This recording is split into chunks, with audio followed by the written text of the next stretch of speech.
Button stitch মেশিনে button adjust করার জন্য প্রথমে মেশিনে পাওয়ার অন করতে হবে, এরপর মেশিন রেডি করে নিতে হবে।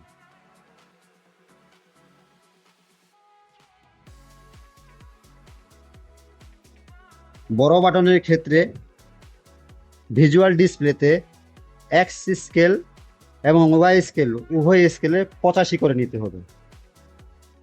ছোট বাটনের ক্ষেত্রে এক্স স্কেল এবং ওয়াই স্কেল উভয় 75 করে নিতে হবে। যেহেতু এটা বড় বাটন সেহেতু আমরা এক্স স্কেল এবং ওয়াই স্কেল 85 করে নিচ্ছি।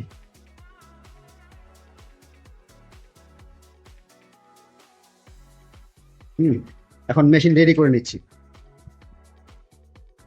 তারপর পাওয়ার অফ করে দিলাম। এখন এক্স স্কেল এবং ওয়াই স্কেল ঠিক করার জন্য ফরওয়ার্ড এবং ব্যাকওয়ার্ড বাটন একসাথে চেপে ধরে পাওয়ার অন করতে হবে। টেস্ট বাটন এবং ডিসপ্লে লাফাচ্ছে, এটা বন্ধ করার জন্য প্রথমে প্যাডেল একবার চাপ দিয়ে নিতে হবে। এখন আমরা এক্স স্কেল পরিবর্তন করতে পারবো। ফরওয়ার্ড এবং ব্যাকওয়ার্ড বাটনের মাধ্যমে আমরা এক্স স্কেল পরিবর্তন করব। দেখব যে বাটন তার সেন্টার পজিশনে আছে কিনা। নাই, বাটন সেন্টার পজিশনে আনার জন্য ফরওয়ার্ড ও ব্যাকওয়ার্ড বাটনের মাধ্যমে কম বেশি করে বাটনটাকে আমরা সেন্টার পজিশনে নিয়ে আসবো এবং বাটনটা নিডলের মাঝ বরাবর নিয়ে আসবো। এই জন্য আমরা পরিবর্তন করতেছি, ডিজিট মাঝ বরাবর নিয়ে আসতেছি।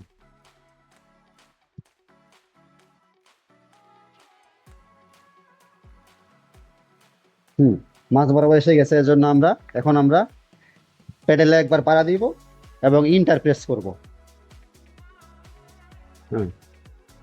এক্স স্কেল সেট হয়ে গেছে। এখন আমরা ওয়াই স্কেল সেট করব, এর জন্য লাইট নিচে নিয়ে আসবো এবং প্যাডেলে একবার পাড়া দিব।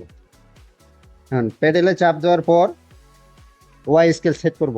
এই জন্য দেখব যে এক্স ওয়াই স্কেল তার সঠিক পজিশনে আছে কিনা। নাই, এজন্য আমরা এখন ওয়াই স্কেল সেট করব। ওয়াই স্কেল সেট করতেছি, নাই, সঠিক পজিশনে আসে না। হ্যাঁ, সঠিক পজিশনে চলে আসছে। এখন আমরা প্যাডেলে একবার চাপ দিব, চাপ দিয়ে ইন্টার প্রেস করব। হ্যাঁ, ওয়াই স্কেল সেট হয়ে গেছে। এখন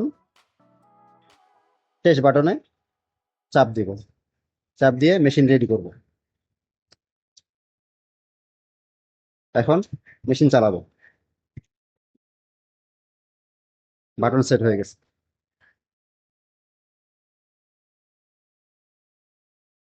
আজকের ভিডিও এখানেই শেষ। গার্মেন্টস অটোমেশন নিয়ে আরো ভিডিও পেতে অটোমেশন T7G চ্যানেলটি সাবস্ক্রাইব করুন, লাইক ও শেয়ার করতে ভুলবেন না। আবার দেখা হবে পরের ভিডিওতে। ধন্যবাদ।